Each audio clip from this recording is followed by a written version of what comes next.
ইন্নাল আবদাল মুমিনা ইয়ারা যুনুবাহু কান্নাহু কাঈদুন তাহতা জাবাল। ঈমানদার একটা গুনাহকে মনে করে আমার মাথার উপর একটা পাহাড়, এই পাহাড়টা আমার উপর যে কোনো সময় পড়তে পারে।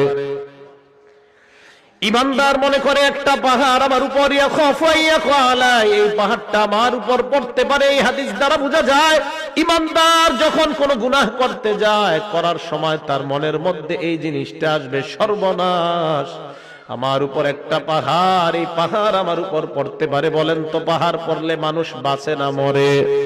তাহলে একজন প্রকৃত ঈমানদার ছোট্ট গুনাহকে আওয়াজ দিয়ে বলেন কিসের মতো মনে করবে? আপনাদের হাত পায়ে ধরে বলি, আজকে থেকে গুনাহ করার আগে কথাটা মনে রাখবেন, আমি একজন ঈমানদার, একটা গুনাহ আমার কাছে পাহাড়ের মতো মনে হওয়া দরকার। যদি দেখাইতে পারতাম, সিনাটা ফাইরা আপনাদেরকে দেখাইতে পারতাম কত কষ্ট নিয়ে কথাগুলা বলতেছি। একজন ঈমানদারের উচিত গুনাহ করার আগে চিন্তা করা, আমার মাথার উপর একটা পাহাড়। আমি এই হাদিস পড়ে চিন্তা করি, সর্বনাশ, পাহাড় পড়লে তো মানুষ বাঁচে না, এর মানে একটা গুনাহ মানুষকে শেষ করে দিতে পারে, একটা গুনাহ। এবার নবী বলেন ওয়া ইন্নাল ফাজিরা, পাপাচার বান্দা ইয়ারা যুনুবাহু কাযুবাব মাররা আলা আনফিহি, পাপাচার বান্দা একটা গুনাহকে মনে করে মাছির মতো, নাকের সামনে দিয়ে চলে যায় একটা মাছি। যে মাছিটা নাকের সামনে দিয়ে যায় আবার আসে, কোনো কেয়ার করে না। একটা মাছি আমার সামনে দিয়ে গেছে, গুনাহকে কোনো গুনাহ মনে করে না।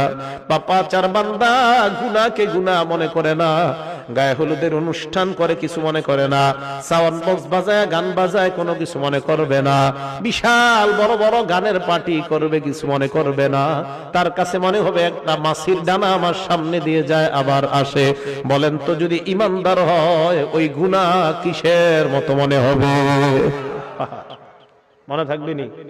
এবার শোনেন, নবী বলেন যদি গুনাহ হয়ে যায় আল্লাহর কাছে তওবা করো, আল্লাহ তোমার জিন্দেগীর গুনাহগুলো মাফ করে দিবেন। হাদিসের মধ্যে নবী উদাহরণ দিয়ে বুঝায়, লাল্লাহু আফরাহু বিতাওবাতি আবদিহি মিন রাজুল নাযালা মানজিলাত ওয়া বিহি মাহলাকা। কোন বান্দা একটা সফরে বের হয়, বের হওয়ার পর ওই বান্দা সফর করতে করতে অনেক দূর যায়, যাওয়ার পর হঠাৎ বান্দা এক জায়গায় বিশ্রাম নেওয়ার জন্য সফর বিরতি দেয়। হঠাৎ আশেপাশে তাকায় দেখে কোনো মানুষ নাই, ঘর নাই, ঘর বাড়ি কিছু নাই। যেই কোনো মুহূর্তে তার উপর কোনো হিংস্র প্রাণী আক্রমণ করতে পারে, অথবা কোনো ডাকাত দল তার উপর আক্রমণ করতে পারে। আশেপাশে তাকায় দেখে কেউ নাই, কেউ নাই।